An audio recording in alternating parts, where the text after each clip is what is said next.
So we have this patient who has a complaint of nasal asymmetry. As you can see that there's a mild dorsal hump present and slight depression in the middle of her dorsum. She has already been operated for rhinoplasty. So today we are going to do a redo rhinoplasty with rib graft. We'll be augmenting her dorsum and correcting her tip and also focus on all the other regions. Along with that, we are going to do a redo blepharoplasty and we'll be augmenting fat in different regions like here, this area or the areas which are slightly depressed so that she gets a better post-operative results. Okay.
So this is a revision rhinoplasty. Just before we started, she had a primary surgery elsewhere more than a year ago.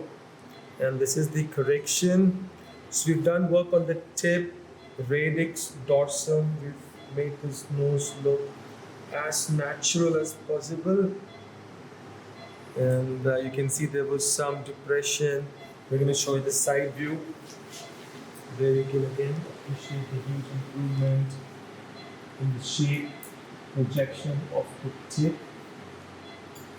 You can very clearly see how the tip was bulbous here